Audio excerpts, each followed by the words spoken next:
Le 7 janvier 2026 à Saint-Tropez, il n'y a ni foule, ni faste, seulement une heure communiquée à la dernière minute et une église tenue à distance du monde, comme si la mort elle-même avait demandé le silence.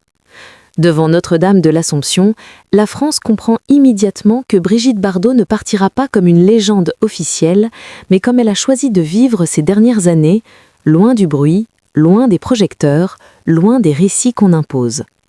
Pourtant, dès les premières secondes, quelque chose dérange, quelque chose fige les regards et coupe le souffle, car au premier rang se tient un homme que personne n'attendait, un homme dont l'existence publique semblait presque effacée, son fils, Nicolas Charrier, invisible depuis des décennies, absent de toutes les images, absent de toutes les cérémonies, et soudain là, debout, silencieux, sans un mot, sans un geste, comme une apparition tardive dans une histoire que tout le monde croyait déjà terminée. Pourquoi maintenant ? Pourquoi ici ? Pourquoi au moment précis où tout est fini ? Et surtout, que vient-il faire dans ce silence qu'il n'a jamais brisé auparavant ? La cérémonie a été pensée pour disparaître aussitôt vécue. Aucune annonce officielle, aucun tapis rouge, aucun discours public, seulement des arrivées séparées, presque anonymes, comme si chaque invité avait reçu la même consigne tacite, ne pas transformer cet instant en événement, ne pas offrir au pays un spectacle qui l'attend pourtant avec avidité. Les journalistes sont tenus à distance, les caméras rares, surveillées, et cette retenue inhabituelle crée une tension étrange, car plus on tente de contenir l'émotion collective, plus elle se condense, plus elle devient lourde. À l'intérieur de l'église, l'air est dense, chargé d'un respect qui frôle l'inconfort. Rien ne rappelle les obsèques nationales réservées aux icônes. Ici, tout semble vouloir s'effacer, se refermer sur lui-même, comme si le lieu refusait d'inscrire ce moment dans l'histoire avec un grand H. Lorsque le cercueil est installé, recouvert de fleurs jaunes, un murmure traverse la nef, non pas pour la musique, non pas pour les prières, mais pour une présence qui s'impose sans bruit.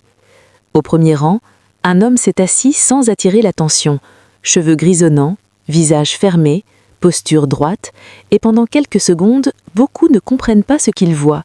Puis la rumeur circule, se propage à voix basse. C'est lui, Nicolas Charrier, le fils que personne n'avait vu venir. Il n'est pas entré avec fracas, il n'a pas joué la surprise, il n'a pas calculé son effet. Il est arrivé comme on arrive dans un lieu où l'on n'a jamais vraiment été invité, mais dont on ne pouvait plus s'éloigner. Aucun regard vers les photographes, aucune reconnaissance pour la presse. Il s'assoit, il attend, et cette attente devient immédiatement insupportable pour ceux qui espéraient un signe, une phrase, une clé capable de déverrouiller des décennies de silence. Devant le cercueil, un détail frappe, une offrande simple, presque dérisoire par sa modestie, un bouquet de mimosas, pas de roses, pas de couronne imposante, seulement ces fleurs jaunes, fragiles, lumineuses, accompagnées de 3 mots manuscrits. À maman. Rien de plus. Aucun adjectif, aucune explication, aucun message destiné au monde. Pour beaucoup, ce geste vaut tous les discours. Pour d'autres, il ne fait que renforcer le mystère. Car comment interpréter une telle sobriété après une absence si longue ? Comment comprendre ce choix qui refuse à la fois la provocation et la réconciliation spectaculaire ? La cérémonie se déroule sans incident. Les chants s'élèvent, les prières se succèdent, et Nicolas ne parle pas. Il ne se lève pas pour lire un texte, il ne s'approche pas du cercueil sous l'œil des caméras, il reste à sa place, immobile, comme s'il refusait toute mise en scène, toute tentative de récupération. Ceux qui l'observent attentivement remarquent ses mains serrées, son regard fixe, parfois baissé. Il n'y a pas de larmes visibles, mais il y a une tension, une retenue qui donne le sentiment que tout a été comprimé depuis très longtemps, comme si ce moment n'était pas une explosion d'émotions, mais l'aboutissement d'un long processus de contrôle. À la sortie de l'église, l'attente devient presque palpable. Les journalistes espèrent un signe, une phrase, une clé capable de déverrouiller des décennies de silence. Mais Nicolas se lève, rejoint sa fille et quitte les lieux sans ralentir. Lorsqu'une question est lancée, il incline légèrement la tête sans répondre. Un refus poli, mais ferme, et en quelques secondes, il disparaît comme s'il n'avait jamais été là. Ce départ précipité surprend, car beaucoup s'attendaient à une déclaration tardive, à un geste symbolique destiné à apaiser l'opinion. Mais rien ne vient, aucun apaisement, aucune clé. Nicolas ne semble pas être venu pour expliquer, ni pour justifier. Il est venu pour être présent et pour repartir. Et ce choix intrigue immédiatement, car pourquoi apparaître à ce moment précis si c'est pour se taire? Pourquoi accepter d'être vu, photographié, identifié après tant d'amis d'effacement volontaire? Certains y voient une obligation morale, d'autres évoquent un accord discret, une volonté partagée de clore cette histoire sans bruit. Rien n'est confirmé, mais une chose est sûre, ce jour-là, Nicolas Charrier n'a pas brisé le silence, il l'a incarné. Et ce silence devient paradoxalement le moment le plus commenté de toute la cérémonie. Entre Brigitte Bardot et son fils, il n'y a jamais eu de scène publique de réconciliation, pas de photographie commune à l'âge adulte, pas de déclaration croisée, pas de récit partagé. Et ce vide, au fil des années, est devenu une évidence presque gênante, comme une pièce fermée dont tout le monde connaît l'existence sans jamais y entrer. Très tôt, la relation se construit à distance. Après la séparation avec Jacques Charrier, Nicolas grandit loin de Brigitte Bardot, d'abord en Suisse, puis en Scandinavie, ailleurs, autrement, à l'abri du tumulte médiatique français. Pendant que le pays continue de projeter sur Bardot l'image d'une femme libre, provocante, insaisissable, son fils choisit l'effacement. Il refuse les interviews, il ne répond pas aux sollicitations, il n'existe pas dans les récits officiels. Brigitte Bardot, de son côté, ne cache jamais totalement cette faille. Elle en parle parfois avec une franchise qui choque. Elle reconnaît ne pas être faite pour la maternité. Elle évoque la naissance comme une épreuve, la relation comme un échec. Et ses paroles, répliquées, commentées, amplifiées par les médias, finissent par figer le récit. Une mère absente, un fils blessé, entre eux une rupture irréparable. Mais cette lecture trop simple masque une réalité plus complexe, car le silence de Nicolas n'est pas celui d'un homme cherchant la réparation publique. Il ne dément pas, il ne confirme pas, il ne s'oppose pas, il laisse les mots circuler sans jamais les reprendre. Et cette attitude, pour certains, ressemble à une fuite. Pour d'autres, elle traduit une volonté claire, ne pas entrer dans une histoire écrite par d'autres. Au fil des décennies, cette absence devient presque une posture. Nicolas fonde sa propre famille, élève ses enfants loin des projecteurs, mène une vie ordinaire. Il ne renie pas son nom, mais il refuse d'en faire un destin. Lorsqu'on l'évoque, c'est toujours par ricochet, à travers les propos de sa mère, les analyses des journalistes ou les hypothèses des proches. Jamais par lui-même. Et ce mutisme intrigue d'autant plus que Brigitte Bardot continue d'occuper l'espace public, même retirée du cinéma, même recluse. Elle parle, elle écrit, elle s'exprime sur ses combats, ses colères, ses regrets. Mais sur son fils, les mots restent ambigus, parfois durs, parfois distants, rarement apaisés, comme si nommer cette relation revenait à ouvrir une blessure qu'elle n'a jamais su refermer. Avec le temps, le silence devient une frontière. D'un côté, une icône nationale dont chaque phrase est disséquée, de l'autre, un homme qui refuse d'être réduit à un rôle. Et entre eux, aucune passerelle visible, pas même à l'approche de la fin. C'est ce contexte qui rend l'apparition de Nicolas aux obsèques du 7 janvier 2026 si troublante, car il ne surgit pas après un rapprochement annoncé, ni après une réconciliation médiatisée. Il arrive sans préambule, sans justification, après des décennies d'éloignement assumé. Comme si cette relation, justement parce qu'elle n'a jamais été exposée, devait se clore dans la même discrétion. Ce silence n'est donc pas un accident, il est le produit d'années de choix, de renoncement, peut-être aussi de protection. Et lorsque Nicolas s'assoit au premier rang, sans un mot, il ne rompt pas cette histoire, il la prolonge jusqu'au bout dans la seule langue qu'il ait jamais accepté de parler. Ne quittez pas cette histoire maintenant, car ceux qui se cachent derrière cette apparition tardive dépassent largement le cadre d'une relation mère-fils. Et dans la suite, les rumeurs, les hypothèses et les non-dits vont révéler une vérité bien plus inconfortable que n'importe quelle confession publique. Si vous voulez comprendre ce que ce silence signifie vraiment, ce qu'il cache et pourquoi il dérange autant, abonnez-vous dès maintenant pour ne pas manquer la suite, car ce récit ne fait que commencer et chaque détail compte. Dites-moi en commentaire ce que vous ressentez face à ce silence. Est-ce pour vous un refus, une pudeur ou la seule forme d'adieu possible ? Et surtout, restez avec moi, car dans la prochaine partie, un élément rarement évoqué va changer radicalement la manière dont on interprète cette présence tardive sans que rien n'ait jamais été dit à voix haute. Ce qui s'est joué ce 7 janvier 2026 ne commence pas dans l'église Notre-Dame de l'Assomption, mais bien avant, dans un territoire plus trouble, celui des derniers jours, des attentes muettes et des décisions prises sans témoin. Après la cérémonie, lorsque les portes se referment et que les caméras rangées laissent place aux commentaires, une impression persiste, presque physique, celle d'un rendez-vous manqué qui aurait pourtant eu lieu, car la présence de Nicolas Charrier ne ressemble ni à une surprise improvisée, ni à un geste dicté par la pression. Elle a la précision d'un acte pensé longtemps à l'avance, comme si l'essentiel n'était pas ce qui se verrait, mais ce qui resterait invisible. Très vite, les récits parallèles apparaissent, fragmentaires, prudents, souvent anonymes, et tous convergent vers la même idée. Quelque chose s'est préparé dans l'ombre sans jamais franchir le seuil du public. Dans les dernières semaines, disent certains proches du cercle médical, il y aurait eu une attente silencieuse, rien de spectaculaire, pas d'appel solennel, pas de convocation officielle, simplement une disponibilité intérieure, presque fragile, comme si Brigitte Bardot, à l'approche de la fin, avait laissé la porte entr'ouverte sans jamais la pousser.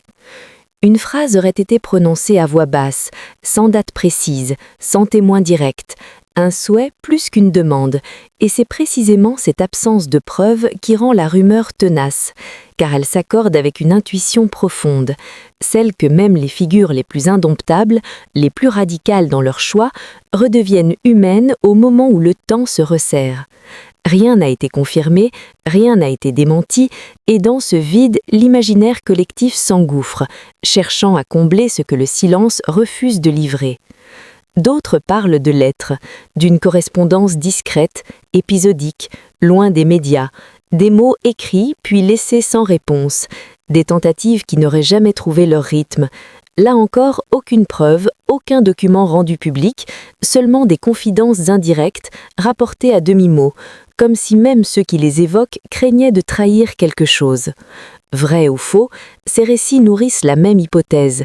Si un lien a existé, il n'a jamais accepté la lumière.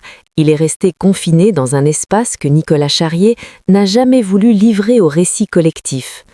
Et cette cohérence intrigue, car tout dans son comportement public indique une fidélité absolue à une ligne qu'il n'a jamais franchie, celle de la retenue. Il existe pourtant une hypothèse plus dérangeante, moins réconfortante, mais peut-être plus juste. Et si Nicolas n'était pas venu répondre à un appel, mais à une nécessité intérieure, une façon de clore pour lui-même une histoire qui, qu'il le veuille ou non, l'a accompagné toute sa vie. Dans cette lecture, sa présence aux obsèques n'est ni un pardon ni une demande de pardon. C'est un acte solitaire, presque austère, une manière de dire adieu sans rien céder au monde extérieur, de reprendre la maîtrise d'un récit qui lui est toujours échappé. Car apparaître uniquement au moment où tout est déjà joué, c'est choisir un espace où il n'y a plus rien à négocier, ni avec le passé, ni avec l'opinion. Certains vont encore plus loin et évoquent un accord tacite, conclu bien avant la fin, une règle simple, presque brutale dans sa clarté. Pas de rencontre publique, pas de scène finale, pas de mots échangés sous les regards. Si un tel accord a existé, il n'a jamais été officialisé, mais il expliquerait cette symétrie troublante. Brigitte Bardot part dans le silence qu'elle a choisi et son fils la rejoint dans ce même silence sans jamais le rompre. Cette idée dérange parce qu'elle refuse le scénario attendu, celui d'une blessure réparée à la dernière minute, d'un lien renoué sous l'effet de l'émotion. Or, rien, absolument rien dans l'attitude de Nicolas ne confirme cette narration ressourante. Et si finalement la question n'était pas de savoir pourquoi ils ont été séparés, mais pourquoi le public a tant besoin d'une explication ? Pourquoi une relation devrait nécessairement se conclure par des mots, par une vérité livrée, par une morale acceptable ? En refusant toute clarification, Nicolas Charrier empêche la simplification. Il oblige chacun à accepter qu'une histoire puisse se terminer sans réponse publique, sans apaisement officiel. Sa présence ne ferme pas le dossier, elle le déplace, elle transforme la curiosité en malaise, car elle renvoie le regard collectif à sa propre attente. Ce qui frappe après coup, ce n'est pas ce qui a été dit, mais ce qui a été obstinément refusé. Dans un pays habitué aux hommages calibrés, aux phrases soigneusement choisies, aux adieux mis en scène, ce mutisme détonne. Il ne ressemble ni à une maladresse ni à une incapacité. Il a la rigueur d'une décision. Parler aurait été facile, parler aurait satisfait l'opinion. Se taire expose au jugement, à l'incompréhension, et Nicolas a accepté ce risque. Ce silence peut être lu comme une fidélité. Fidélité à une vie construite hors du regard public, fidélité à une ligne de conduite qu'il n'a jamais trahie, même lorsque les médias l'y invitaient sans relâche. Certains y voient de la froideur, d'autres une pudeur extrême, mais ce silence a surtout une cohérence implacable. Il empêche toute récupération, il interdit les interprétations faciles, il ne transforme pas une relation complexe en récit ressourant. Dans le contexte précis des obsèques, ce choix prend une dimension presque politique. Nicolas n'est pas venu corriger l'image de sa mère, ni la défendre, ni l'accuser. Il est venu, puis il est reparti, sans rien ajouter, sans rien enlever, comme si ce moment devait rester strictement entre lui et celle qui disparaissait. Ce contraste avec les adieux spectaculaires habituels est saisissant. Ici, pas de larmes offertes au public, pas de mots solennels, seulement une présence brève et un retrait immédiat, une manière de dire que tout ce qui comptait n'avait pas vocation à être partagé. Au fond, ce silence n'est pas un vide, il est un cadre. Il trace une limite nette entre l'intime et le collectif, et dans cette limite, Nicolas Charrier a peut-être formulé, sans jamais le prononcer, le seul adieu qu'il jugeait possible. Il n'y aura pas de phrase finale gravée dans les mémoires, pas de déclaration tardive, pas de vérité définitive. La disparition des Brigitte Bardot se referme comme elle s'est déroulée, dans une retenue absolue. Son fils est venu, il a été vu, puis il est reparti, laissant derrière lui non pas une réponse, mais une zone grise, inconfortable, dérangeante et peut-être profondément honnête. Si cette histoire vous a touché, troublé ou dérangé, abonnez-vous maintenant pour ne pas manquer la suite, car ce silence n'a pas encore livré tout ce qu'il contient. Dites-moi en commentaire ce que vous en pensez. Est-ce pour vous un refus, une protection, une fidélité ou une forme de courage que peu osent assumer? Et surtout, restez avec moi, car dans la prochaine partie, un détail ignoré jusque-là va éclairer ce silence sous un angle totalement différent, sans jamais lever le voile complètement, mais en rendant l'attente encore plus insupportable. Il y a pourtant un détail que presque personne n'a relevé ce 7 janvier 2026. Un détail discret, presque invisible, mais qui change profondément la lecture de toute cette histoire.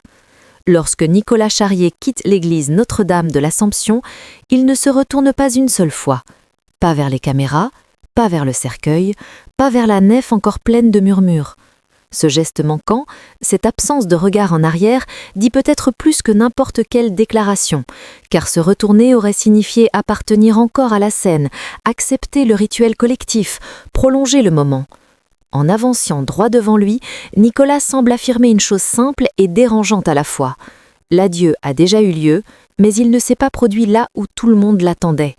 C'est ici que le sens bascule. Ce silence que beaucoup interprètent comme une fuite ou une froideur apparaît sous un autre angle, celui d'un refus de travestir l'intime en récit acceptable. Nicolas n'a jamais voulu être le fils de Brigitte Bardot dans le regard des autres. Il a toujours été cet homme qui protège une frontière invisible entre ce qu'il vit et ce que le monde exige de comprendre. En apparaissant aux obsèques sans rien dire, il n'offre pas une fin, il retire au contraire la possibilité même d'une conclusion confortable. Il empêche l'histoire de se refermer proprement, il laisse subsister une tension qui oblige chacun à rester avec ses propres projections. Car au fond, ce que cette apparition tardive met en lumière, ce n'est pas l'échec d'une relation mère-fils, mais l'incapacité collective à accepter que certaines histoires restent incomplètes. Depuis des décennies, le public cherchait une scène finale, un moment de réparation, une phrase capable d'effacer les maladresses passées, les mots trop durs, les absences répétées. Nicolas a refusé d'endosser ce rôle.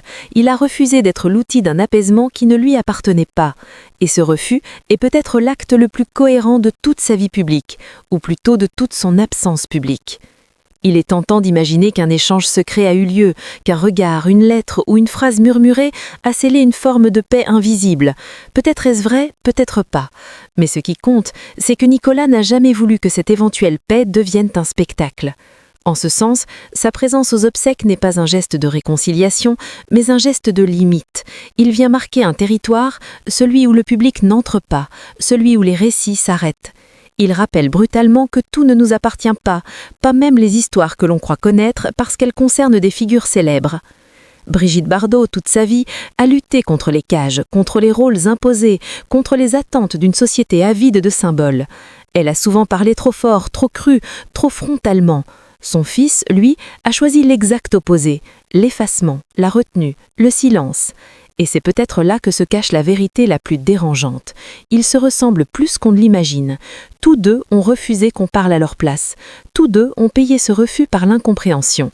Tous deux ont laissé derrière eux une zone d'ombre que personne n'a réussi à éclairer complètement. Lorsque la porte de l'église se referme définitivement et que Saint-Tropez retrouve son calme presque irréel, il ne reste pas une réponse, mais une sensation persistante, celle d'avoir assisté non pas à une fin, mais à un point d'arrêt. Rien n'a été réparé, rien n'a été détruit, tout a resté suspendu. Et peut-être est-ce là la seule conclusion honnête possible. Certaines relations ne se réconcilient pas, ne se résument pas, ne se racontent pas. Elles existent, elles pèsent, puis elles s'éteignent sans mode d'emploi. Ce silence final que Nicolas Charrier a porté jusqu'au bout n'est pas une absence de sens, c'est un sens qui refuse de se laisser consommer. Il oblige à accepter l'inconfort, à renoncer à la morale facile, à regarder en face une vérité simple et brutale. Aimer ou être lié ne garantit ni la compréhension ni la paix. Parfois, dire adieu consiste précisément à ne rien dire. Si cette histoire vous a captivé, troublé ou mis à mal à l'aise, abonnez-vous dès maintenant pour ne pas manquer les prochaines enquêtes. Car ce type de silence cache souvent d'autres vérités que l'on n'ose pas regarder trop longtemps. Dites-moi en commentaire ce que vous ressentez vraiment face à cette fin sans mots. Est-ce pour vous une preuve de froideur ou la forme la plus radicale de respect? Et surtout, restez attentifs, car dans la prochaine vidéo, une autre figure publique laissera derrière elle un dernier geste tout aussi silencieux, mais dont le sens pourrait être encore plus dérangeant.